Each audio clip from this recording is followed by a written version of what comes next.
आज हम स्टडी करेंगे जनवरी 2022 के प्रतियोगिता दर्पण के 30 मोस्ट इम्पॉर्टेंट MCQ का, जहां से आपके एग्जाम में क्वेश्चंस जरूर पूछे जाएंगे।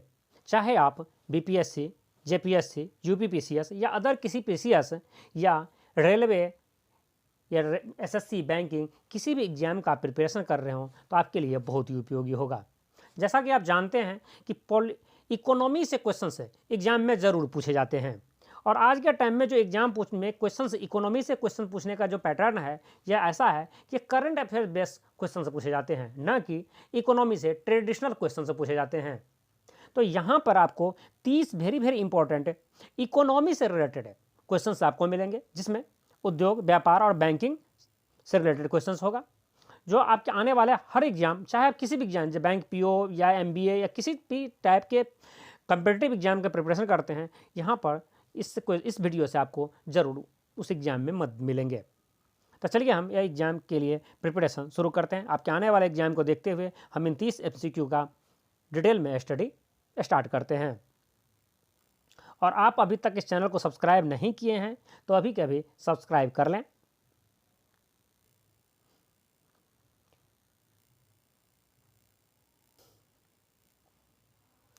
संयुक्त राष्ट्र जलवायु सम्मेलन COP26 में दिए गए अपने नेशनल स्टेटमेंट में भारत ने 2030 तक अपनी गैर जीवाश्म ऊर्जा क्षमता, नॉन फॉसिल एनर्जी कैपेसिटी को कितना करने की प्रतिबद्धता व्यक्त की है।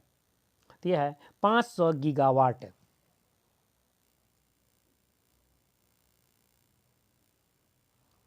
उपयुक्त नेशनल स्टेटमेंट में दिए गए एक अन्य वादों के तहत भारत को वर्ष 2030 तक अपने ऊर्जा आवश्यकता का कितने प्रतिशत भाग नवीकरणीय ऊर्जा, रिन्यूएबल एनर्जी से पूरा करने का लक्ष्य प्राप्त करना है।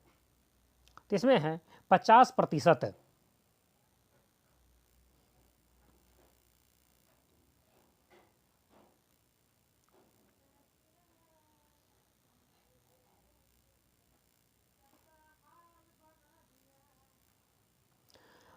COP26 में किए गए एक अन्य वादे के तहत भारत को नेट जीरो कार्बन उत्सर्जन का लक्ष्य कब तक प्राप्त करना है। तो ये 2070 तक प्राप्त करने का लक्ष्य रखा गया है। यह BBI है, उसे आप वेरी इंपॉर्टेंट करके याद रखें। भारत में सबसे लंबा एक्सप्रेसवे निम्नलिखित में से कौन सा है। तो यह पूर्वांचल एक्सप्रेस है, जिसका उद्घाटन कुछ ही दिन पहले प्राइम मिनिस्टर नरेंद्र मोदी ने किए हैं।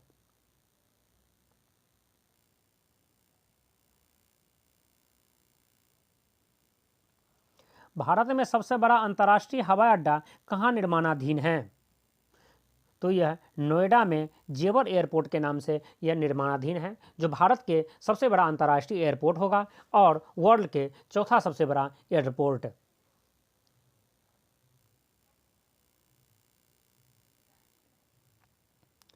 भारतीय रिजर्व बैंक द्वारा नवंबर 2021 में शुरू की गई रिटेल डायरेक्ट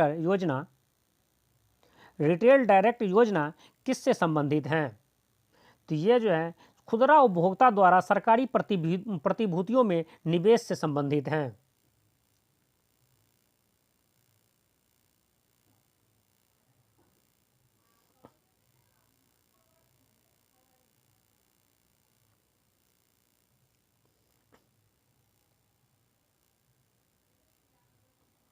हाल ही में शुरू की गई एकीकृत लोकपाल योजना किसके द्वारा संचालित एवं नियंत्रित हैं। तो यह भारतीय रिजर्व बैंक द्वारा संचालित एवं नियंत्रित हैं।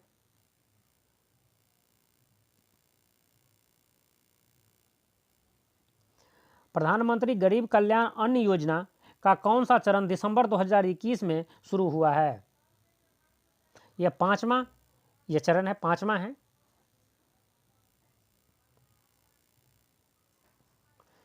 चालू चीनी वर्ष 2021-22 अक्टूबर और सितंबर में भारत के किस राज्य में चीनी का उत्पादन सर्वाधिक होने का चीनी उत्पादों के संघ ISMA का अनुमान है।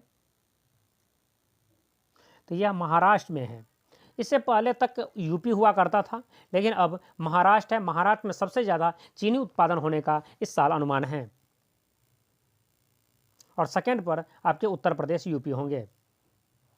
नवंबर 2021 में भारत के 52वें अंतर्राष्ट्रीय फिल्म महोत्सव में किस फिल्म को सर्वश्रेष्ठ फिल्म का पुरस्कार दिया गया है?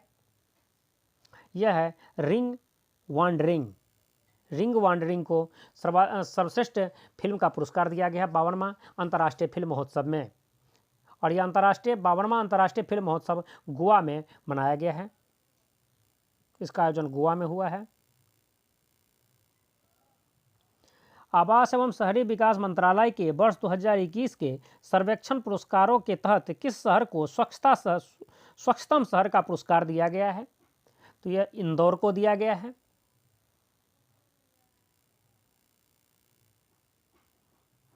भारत के किस रेलवे स्टेशन को निजी क्षेत्र की सहभागिता के साथ एयरपोर्ट की तहत अति आधुनिक सुविधाओं वाला बनाया गया है? तो यह रेलवे स्टेशन है रानी कमलापति रेलवे स्टेशन, भोपाल, जो हबीबगंज है। एक्चुअली हबीबगंज का ही नाम बदल करके अब रानी कमलापति रेलवे स्टेशन से बनाया गया है, और वहाँ पर आपको एयरपोर्ट है सुविधा मिलेगी। बहुत ही न्यू तरीके से उसे डेवलप किया गया है।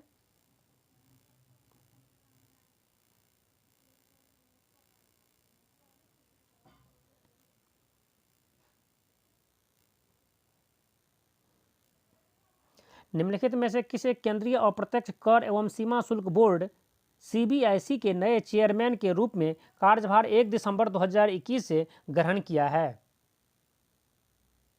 तो यह है आपके विवेक जौहरी।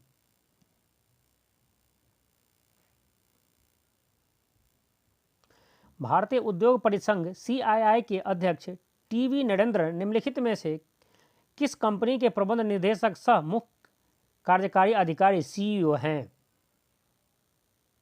यह टाटा स्टील के मुख्य कार्यकारी सीईओ हैं।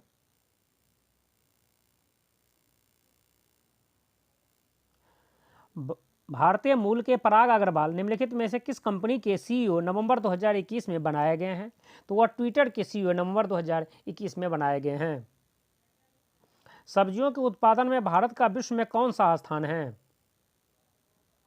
तो भारत का विश्व में दूसरा स्थान है सब्जी के उत्पादन में। किस राज्य का भारत में मूंगफली के उत्पादन में शीर्ष स्थान है? तो मूंगफली के उत्पादन में शीर्ष स्थान गुजरात का है। स्वर्ण उत्पादन के मामले में किस देश का विश्व में पहला स्थान वर्तमान में है? तो वह देश आपके चीन है।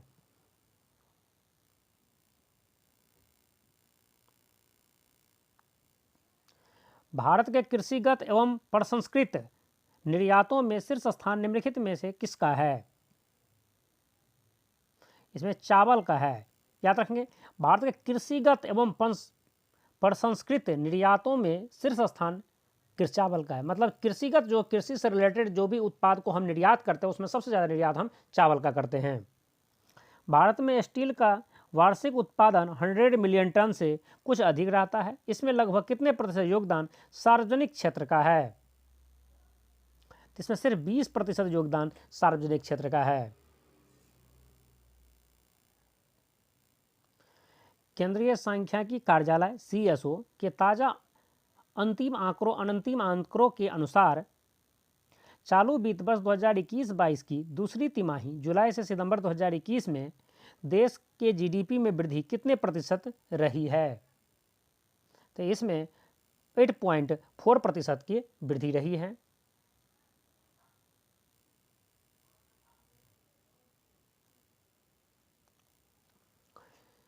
सीएसओ के ताज़ा अंतरिम आंकड़ों के अनुसार 2021-22 की दूसरी तिमाही में विनिर्माण मैन्युफैक्चरिंग क्षेत्र में वृद्धि कितने प्रतिशत रही है? इसमें 5.5% रही है। यह सीएसओ के अंतरिम आंकड़ों में 2020-21 की पहली छमाही अप्रैल से सितंबर 2021 में जीडीपी में कितने प्रतिशत वृद्धि आकलित है? इसमें 13.7%।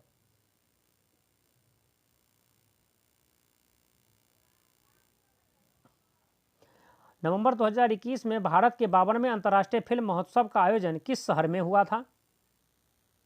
तो जैसे मैं आपको पहले बता चुका हूं, गोवा में हुआ है। भारत के अंतर्राष्ट्रीय फिल्म महोत्सव में कौन सी ट्रॉफी पुरस्कार में दी जाती हैं? तो इसमें स्वर्ण और रजत मयूर दिया जाता है।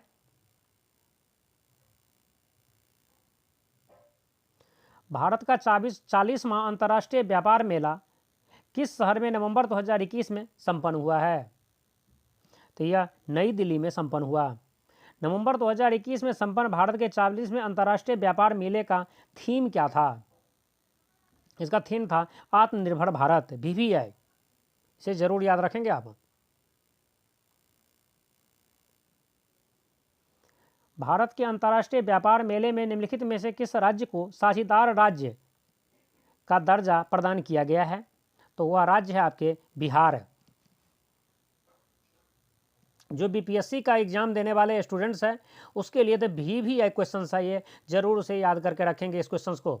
साझेदार अंतर्राष्ट्रीय व्यापार मेला में साझेदार राज्य स्टेट जो है पार्टनर स्टेट के रूप में बिहार को रखा गया था। बिहार को यह दर्जा दिया गया था इस बार। 40वां याद रखेंगे, यह 40वां अंतर्राष्ट्रीय व्यापार मेला था।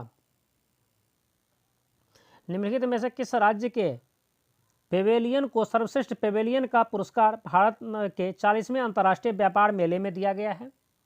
तो यह है भी बिहार है। बिहार के ही पेवेलियन को सर्वश्रेष्ठ पेवेलियन का दर्जा दिया गया है 40वें अंतर्राष्ट्रीय व्यापार मेला में। तो ये भी आपके लिए BVI है।